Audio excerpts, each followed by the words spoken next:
দুর্যোগ পিছু ছাড়ছে না। আজ থেকে টানা 7 দিন প্রবল বৃষ্টিতে ভিজবে বাংলার অধিকাংশ জেলা, চরম সতর্ক জারি করল আলিপুর আবহাওয়া দপ্তর। তো বন্ধুরা, আজ থেকে টানা 7 দিন রাজ্যের উত্তর সহ দক্ষিণ কলকাতা, বাংলাদেশ লাগোয়ার কোন কোন জেলায় হতে চলেছে এই ঝড় বৃষ্টি। এ বিষয়ে হাওয়া অফিস কি জানাচ্ছে বিস্তারিত জানিয়ে দেবো ভিডিওটির মাধ্যমে। জানতে হলে ভিডিওটিকে শেষ পর্যন্ত দেখবেন। ভিডিওটি ভালো লাগলে লাইক করবেন, আর এমনই আবহাওয়ার লেটেস্ট আপডেটগুলি জানতে আমাদের চ্যানেলটিকে সাবস্ক্রাইব করে আমাদের সঙ্গে থাকবেন।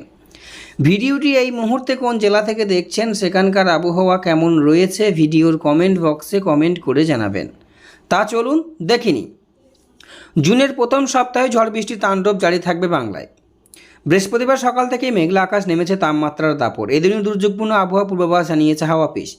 বৃষ্টি বজ্রপাতের পাশাপাশি ঝড়ের পূর্বাভাস জানিয়েছে উত্তর থেকে দক্ষিণের একাধিক জেলায়।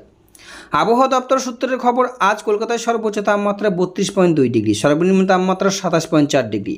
আগামী দুদিনে দক্ষিণে সর্বোচ্চ তাপমাত্রা আরও 2 থেকে 3 ডিগ্রি সেলসিয়াস কমবে, তারপরে আবারও চড়বে তাপমাত্রার পারদ। আজ কলকাতা সহ দক্ষিণের সব জেলায় বজ্র বিদ্যুৎ সহ হালকা মাঝারি বৃষ্টির পূর্বাভাস রয়েছে। কলকাতা, হাওড়া, হুগলি, উত্তর দক্ষিণ 24 পরগনা, পূর্ব পশ্চিম মেদিনীপুর, ঝাড়গ্রাম, পূর্ব বর্ধমান, মুর্শিদাবাদ, নদিয়ায় ঝড় বৃষ্টি হলুদ সতর্কতা। এই জেলাগুলিতে 50 থেকে 60 কিলোমিটার বেগে দমকা ঝোড়ো হাওয়া বয়ে যাবে। আগামীকাল ও পরশু উত্তর দক্ষিণ 24 পরগনা, পূর্ব পশ্চিম মেদিনীপুর, বীরভূম, মুর্শিদাবাদ, নদিয়ায় বজ্র বিদ্যুৎ সহ হালকা মাঝারি বৃষ্টি হবে। রবিবার থেকে বুধবার পর্যন্ত আবারও দক্ষিণের সব জেলায় বজ্র বিদ্যুৎ সহ হালকা মাঝারি বৃষ্টির সম্ভাবনা। তবে এখনও পর্যন্ত কোনো জেলায় তুমুল দুর্যোগের সতর্কতা জারি হয়নি।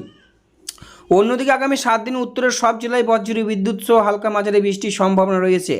আজ জেলায় বজ্র বিদ্যুৎ সহ বৃষ্টির পাশাপাশি ঘন্টায় 40 কিমি বেগে দমকা ঝোড়ো হাওয়া বয়ে যাবে। উত্তরে জারি হয়েছে হলুদ সতর্কতা। এমন